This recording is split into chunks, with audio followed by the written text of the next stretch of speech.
la quantité, c'est signe de... C'est qu'il y a un serpent, parce que chez nous, les gens ont des totems, des serpents. Alors j'écoutais ma musique, je vois un cafard alors qui fait un bruit qui passe devant moi, boum! Je dis, wow! Un, deux, plus de 100 cafards sur le mur, tout le mur était noir.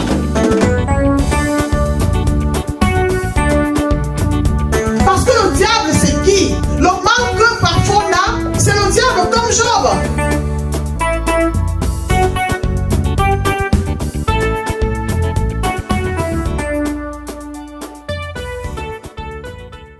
Amen.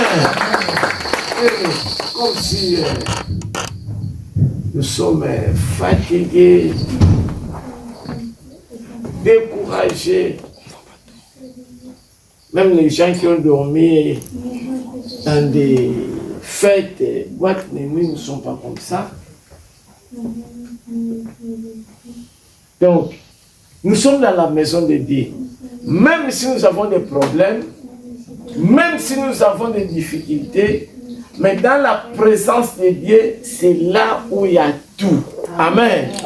C'est là où il y a tout. La présence de Dieu est on est qu'il y a tout. Amen. Bien aimé, dans la présence de Dieu, oublie tes problèmes. Oublie. Bien aimé, il y a des choses qui se passent seulement dans la maison de Dieu, dans la présence de Dieu. C'est là où il y a Dieu. Quelle joie de venir dans sa maison. Comme vous êtes là, ne vois pas ta situation. Je sais, même moi-même, j'ai parfois des situations qui me guettent. Mais, dans la présence de Dieu, manifestons cet amour-là. Manifestons cette reconnaissance-là. C'est à travers ça que Dieu peut déclencher quelque chose. Amen. Nous allons attendre le Seigneur. Il est le Seigneur, le Dieu tout-puissant, le Dieu des rois, le roi des rois, le Seigneur, le maître. Amen. Mais moi j'aime ce Seigneur. J'aime le Seigneur. J'aime le Seigneur. Si je vois là où il m'a pris, aujourd'hui je suis debout. Oh non, il est bon. Il est bon, il est bon, il est bon. Bien aimé, il est bon. Il est bon. Vraiment merci pour la présence de chacun de nous.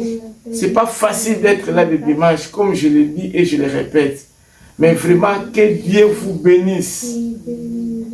Vous êtes honorés d'être là. Raison pour laquelle que le Seigneur vous bénisse pour ce déplacement, sacrifice. Parce qu'il y a les gens maintenant qui... Dodo vraiment. Dodo.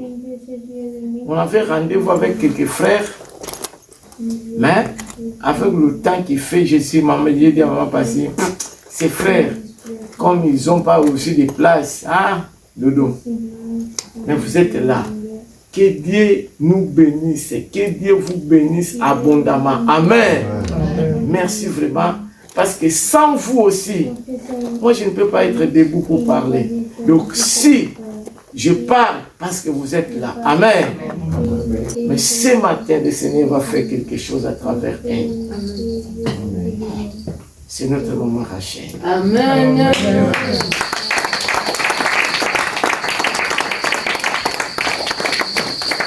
Et avec maman Rachel pour la prédication de ce matin. Amen. Merci beaucoup.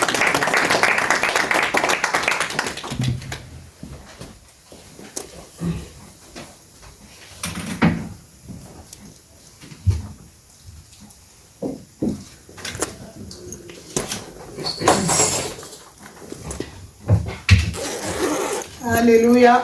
Amen.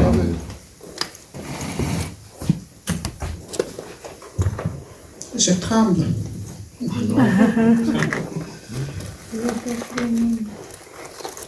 Alors, je tremble parce que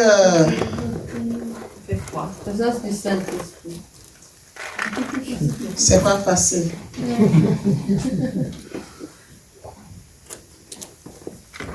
Souvent, quelques rares fois le mardi, j'ai eu à prêcher.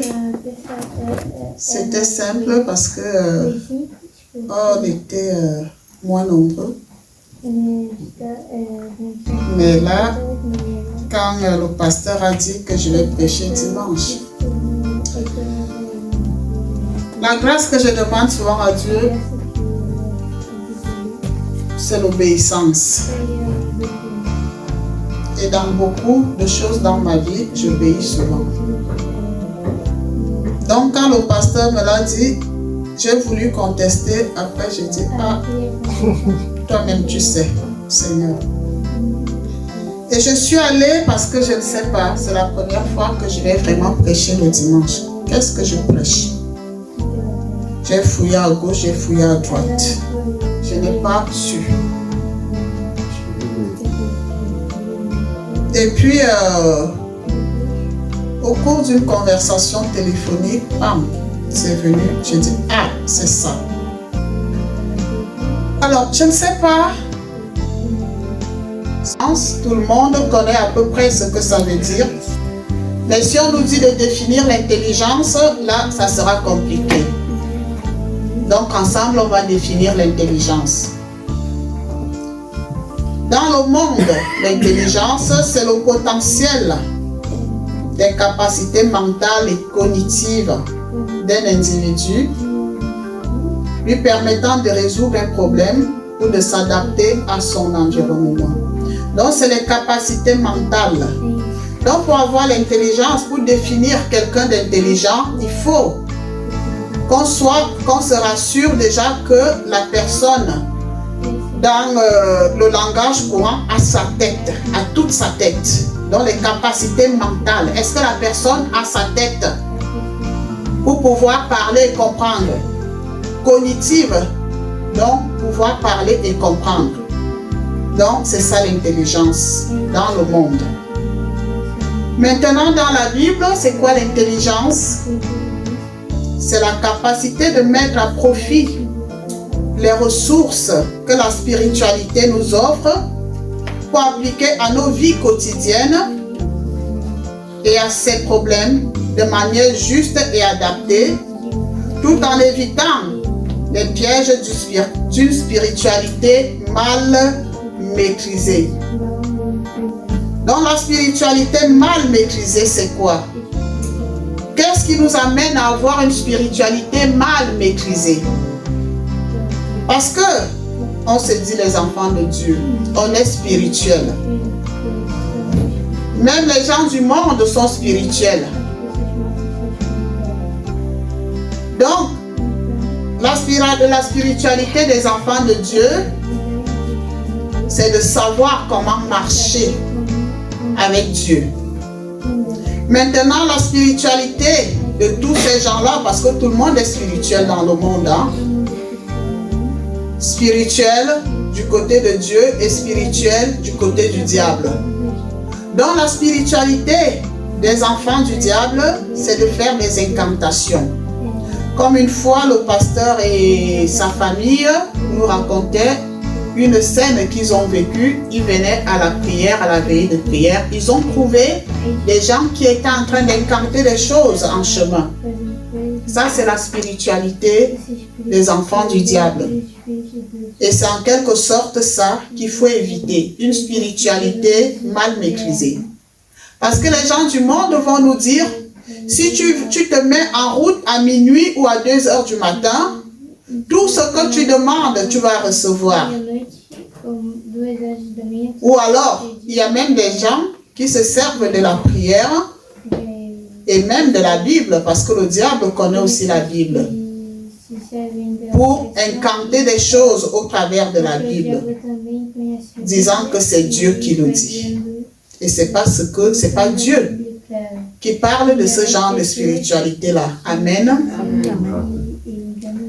Et donc, c'est en ce moment que nous, les enfants de Dieu, nous devons intervenir. C'est en ce moment, quand nous, on n'intervient pas, le diable, lui, va intervenir. C'est-à-dire, si on n'est pas vigilant, on tombe dans ce piège-là. Maintenant, Qu'est-ce que c'est que le diable? On va essayer de définir ensemble qui est le diable. Tout le monde peut parler du diable, mais est-ce que si on nous dit de définir le diable, est-ce qu'on sait qui il est vraiment? Alors, le diable, c'est un nom général qui désigne l'esprit du mal. On peut aussi l'appeler Lucifer ou Satan. Tout ça, c'est le diable. Parce que quand on parle de diable, les gens ont tendance à dissocier Lucifer, ont tendance à dissocier Satan.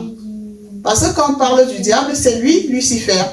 Au commencement, il était Lucifer, Satan, diable, démon. Tout ça, c'est le diable. Alors, Lucifer est devenu Satan. Pourquoi? Mais parce qu'il s'est rebellé contre Dieu et Dieu l'a chassé du ciel. Et au jour d'aujourd'hui, c'est lui le roi de tous les anciens anges qui ont été chassés du ciel, dont le roi de tous les démons, le roi de tous les méchants. C'est lui, Satan. Maintenant, la question que je me pose, parce que il y a des gens, parfois, qui ne croient pas au diable. Des gens, parfois, qui ne croient pas en Satan. Est-ce que quelqu'un pense vraiment que Satan existe ou le diable existe parmi nous? Ou alors, est-ce que quelqu'un pense qu'il n'existe pas? C'est la question que les enfants de Dieu doivent vraiment se poser. Avoir une conviction de savoir si le diable existe ou pas. Alors, nous allons prendre le livre de Job, Job 1, du verset 8 au 12. Job chapitre 1, 8 à 12, dans le nom de Jésus. Amen. L'Éternel dit à Satan, as-tu remarqué mon serviteur Job? Il n'y a personne comme lui sur la terre. C'est un homme intègre et droit, craignant Dieu et se détournant du mal. Et Satan répondit à l'Éternel, et c'est d'une manière désintéressée que Job craint Dieu. Ne l'as-tu pas protégé, lui, sa maison et tout ce qui est à lui? Tu as béni l'œuvre de ses mains, et ses troupeaux couvrent le pays. Mais étends ta main, touche à tout ce qui lui appartient, et je suis sûr qu'il te maudit en face. L'Éternel dit à Satan, voici tout ce qui lui appartient, je te le livre. Seulement, ne porte pas la main sur lui, et Satan ne se retira devant la face de l'Éternel. On reprend toujours Job 1, du 20 à 22, s'il te plaît, mon passé. De 20 à 22. 20 à 22, je le nom de Jésus. Amen. Alors Job s'éleva, déchira son manteau et se rasa la tête. Puis se jeta par terre, il se prosterna et dit, je suis sorti nu du sein de ma mère, et nu je retournerai dans le sein de la terre. L'Éternel a donné et l'Éternel a ôté, que le nom de l'Éternel soit béni. En tout cela, Job ne pécha point et n'attribua rien d'injuste à Dieu. Amen. Alors, tout le monde à peu près connaît l'histoire de Job. Job, c'est quelqu'un qui aimait Dieu profondément. Il aimait tellement Dieu que Satan en était jaloux.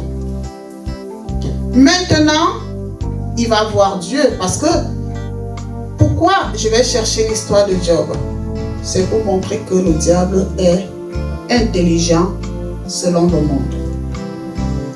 Ça dit, le diable manipule, il connaît la parole. Et le diable parle à Dieu comme nous parlons à Dieu.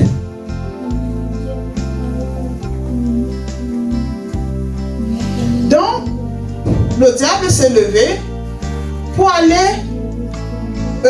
Dieu était content parce que Job, il avait confiance en Job. Il savait que son enfant Job l'aimait de tout son cœur, que quoi qu'il arrive, Job ne le reniera jamais. Alors il demande à Job, à Satan, Si il a vu Job, c'est Satan qui va lui dire qu'il a parcouru la terre et n'a pas vu de personne parfaite.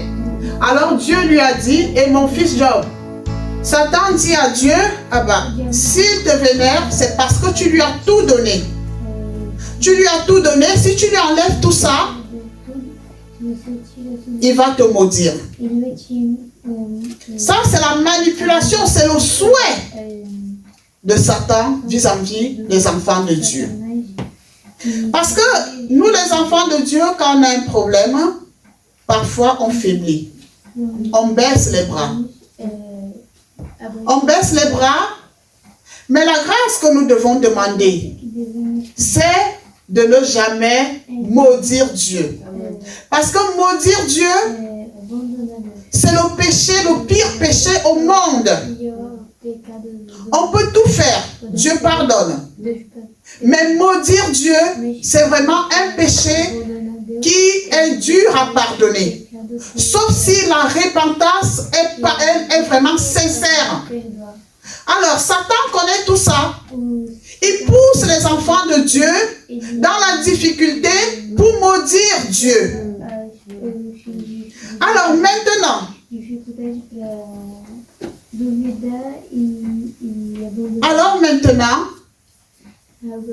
il va tenter, Dieu dit, Dieu aime aussi ses enfants tellement qu'il nous protège, il nous connaît. Il sait qu'on a des faiblesses et il sait qu'on peut être tenté par le diable.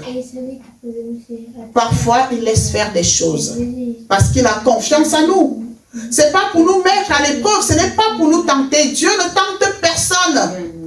Parce que nous, on proclame qu'on aime Dieu. On aime Dieu, on aime Dieu. Dieu nous fait confiance. C'est quand un homme ou une femme rencontre sa moitié, quand l'autre dit je t'aime, tu lui fais confiance. Donc Dieu fait confiance. Quand tu dis je t'aime Seigneur. Alors c'est cette confiance-là que Dieu a dit à Satan, va, enlève-lui tout ce qu'il a, tu vas voir s'il ne va plus me vénérer.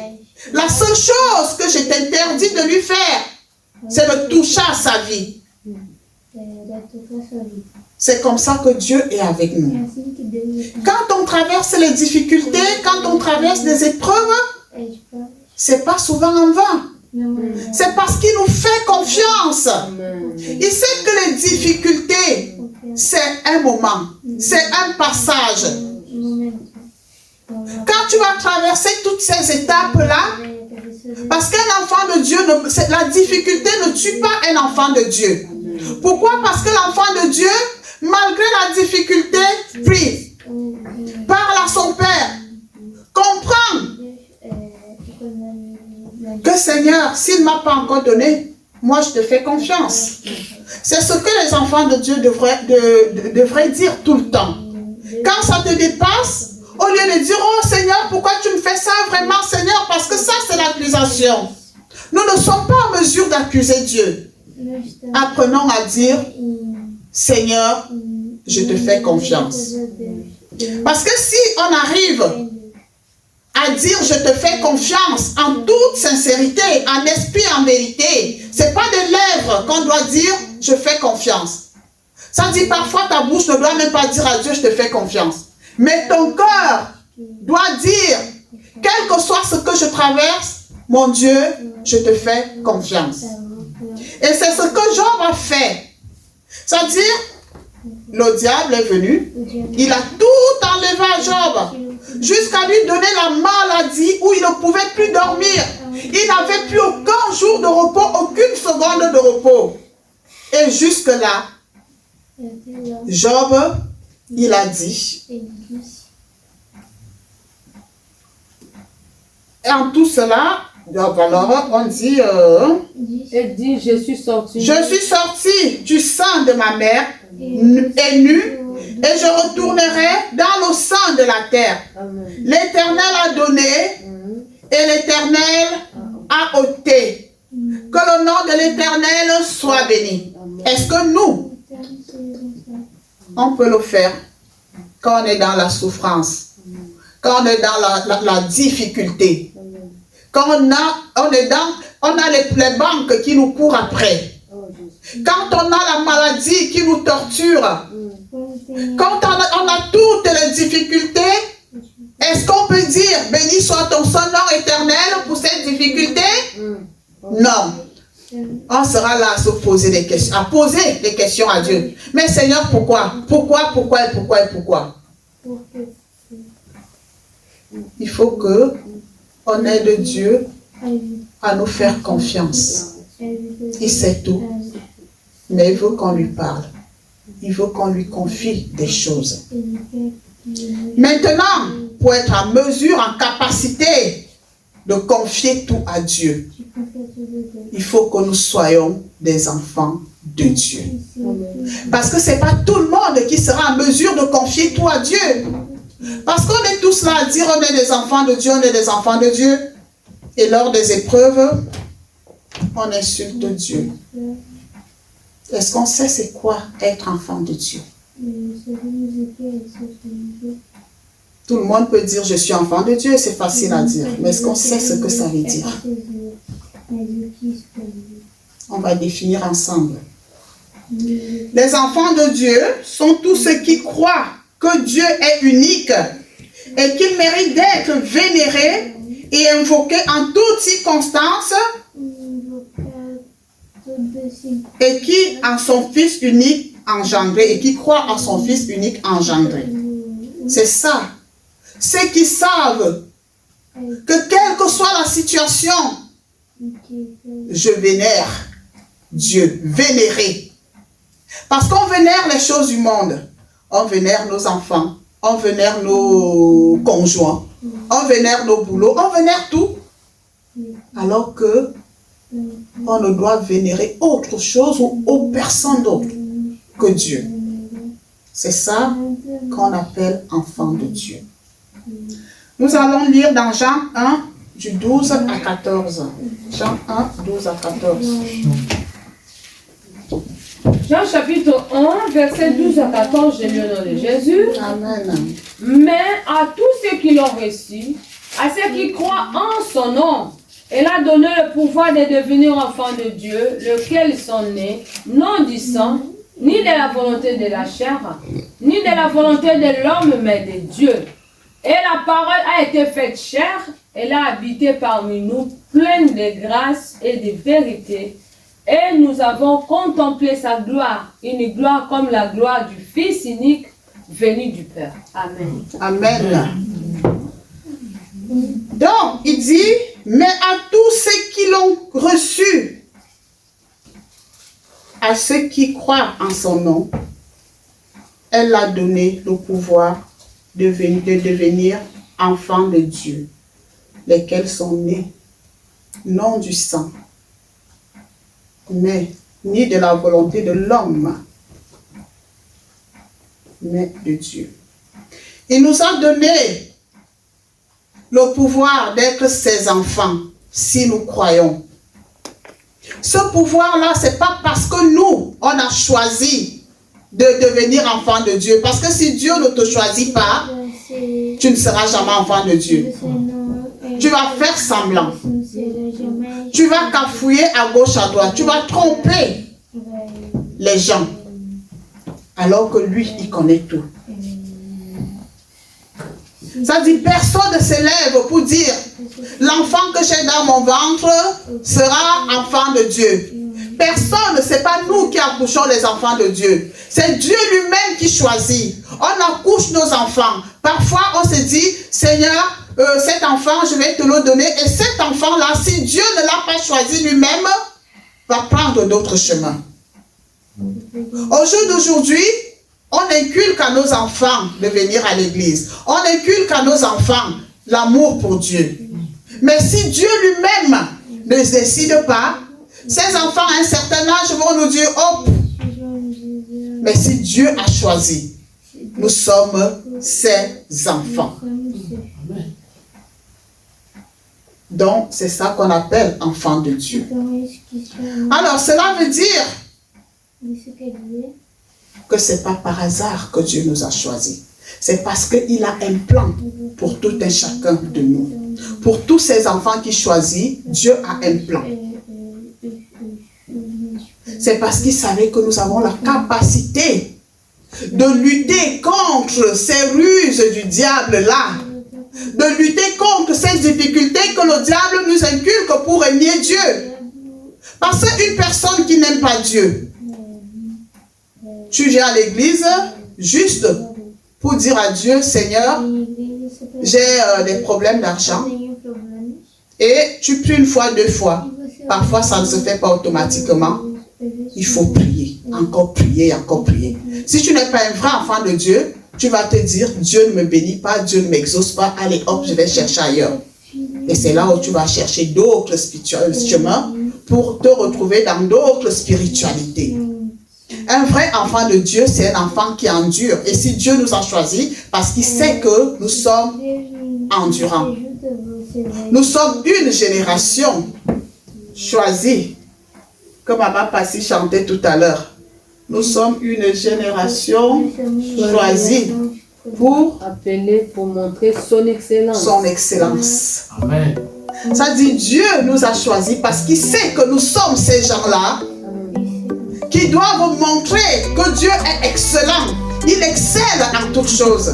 Là où le diable vient te dire que regarde, il est où ton Dieu? Quand tu dors affamé là, il est où ton Dieu? Là où tu n'arrives pas à payer ton loyer là, il est où ton Dieu? Et toi, un enfant de Dieu, tu vas dire, il est là. Je sais qu'il est là. Je lui fais confiance. Amen. Gloire à Dieu. Et parfois, quand on parle d'intelligence du diable, bien aimé, le diable pense être intelligent. Mais si le diable est intelligent, c'est que nous-mêmes, nous ouvrons les portes. Parce que Dieu a chassé le diable, il est parti avec tous les pouvoirs. Mais il a le pouvoir de voir comment tu marches. Maman Rachel dit qu'elle va au travail. Non, elle ne va pas au travail à l'hôpital. Elle va dans un autre travail. Je suis seule. Alors que le diable lui voit, il va courir, il va dire, hey, Maman Rachel qui se place souvent devant les gens. Elle dit qu'elle se place devant les gens. Est-ce que tu vois ce qu'elle fait là-bas? Je vais ouvrir la porte. Et là, il va me frapper. Ou alors même pour les bénédictions. Dieu doit te bénir. Mais toi-même, tu ouvres ta bouche, tu dis à gauche, à droite, à gauche, à droite. Il a entendu. Mais si tu gardes ça là-dedans, il ne peut pas savoir. Il n'a pas le pouvoir de lire dans tes pensées. Il n'a pas le pouvoir d'aller voler tes bénédictions que Dieu te prépare si toi-même, tu n'ouvres pas la porte.